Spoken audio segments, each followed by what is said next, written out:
Hey everyone, and welcome. Does that big dream of owning your own home sometimes feel like it's just a little too far out of reach? Well, today we're going to dive into an alternative path that's designed to close that gap. It's called rent to own.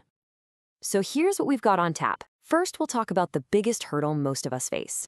Then we'll introduce the whole rent to own idea and break down exactly how it works. We'll look at who it's actually for, weigh the all-important pros and cons, and finally ask that big question: is this a smart shortcut or is it a hidden risk? All right, so let's start with the dream versus the cold, hard reality.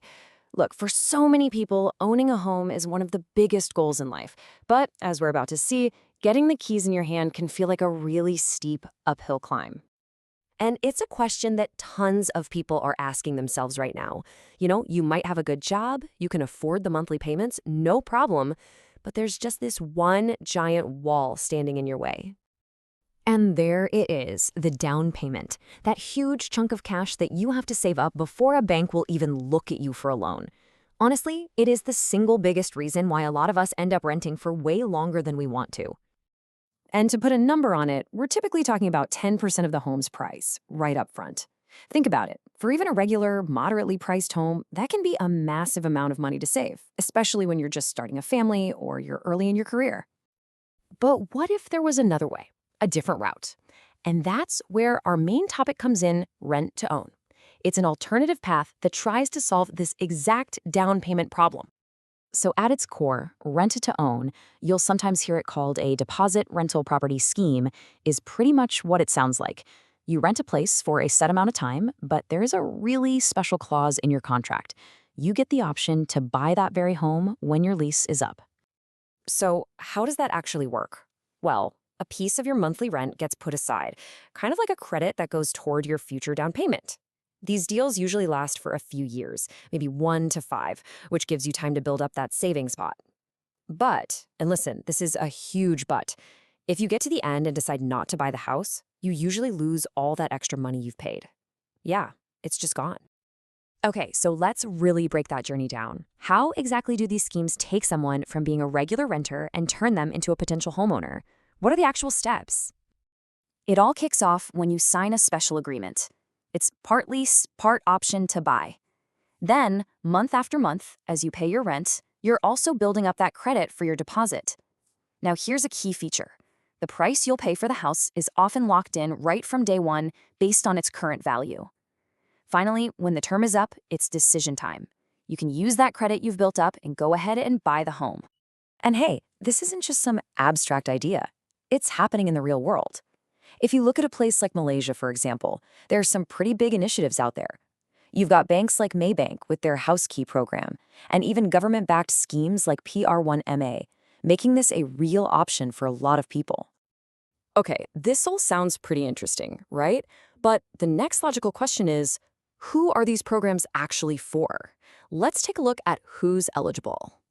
For the most part, these schemes are really aimed at people who have a good, steady income, but just haven't had the time or maybe the high-level salary to save up that big 10% down payment. So think young families who are just getting started or professionals who are still pretty early in their careers.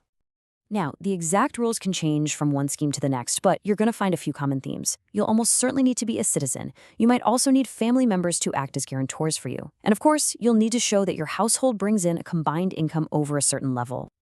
All right, now we're at what I think is the most important part of this whole explainer. No financial deal is perfect, right? So let's take a really honest, clear-eyed look at the pros and the cons of going down the rent-to-own path. And this quote right here just says it all. No option is ever going to be perfect or completely risk-free. The real goal is to understand the trade-offs so you can figure out if it makes sense for your specific situation. So here it is, the balance sheet. Let's start with the good stuff, the pros. First, the barrier to entry is just way lower. It's a lot easier to come up with a few months' rent than a full 10% deposit. You also get to try before you buy, living in the house in the neighborhood, and you get to lock in a purchase price, which is huge. But on the flip side, the risks are very real. The biggest one, you could lose all the extra money you paid if you don't buy. These agreements can be super complex with tricky clauses, and you're still signing up for a long-term lease. Okay, I want to dig into one of those pros a little more because it's a potential game changer, locking in the property's price right at the start. This chart makes it super clear. Imagine your agreement locks in the price today. Now, let's say over the next 5 years, the housing market in that area goes up. Well, you still get to buy it at that original lower price you agreed to. That difference? Boom! That's instant equity for you, right in your pocket. And I feel like I have to say this again. You have got to be careful. These are not your average, simple rental contracts. They can be incredibly complicated, and if you're not paying close attention, you could get into a really tough spot. You have to read every single word. No skipping. Which brings us right to our final section and the ultimate question. How do you decide? Is rent-to-own a brilliant shortcut to getting on the property ladder, or is it a financial gamble you might regret?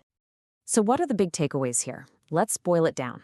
1, rent-to-own definitely lowers that first big financial hurdle. 2, it gives you that really unique chance to try before you buy. 3, the biggest risk by far is losing your investment if you change your mind and don't purchase. And 4, most importantly, the contract is everything. You have to read it and understand it inside and out. And that leaves us right here. Is rent-to-own the key that unlocks the door to your future home, or could it be a costly dead end? At the end of the day, the answer is going to be different for everyone. It really depends on your finances, your discipline, and how certain you are about your future plans. Thanks so much for watching.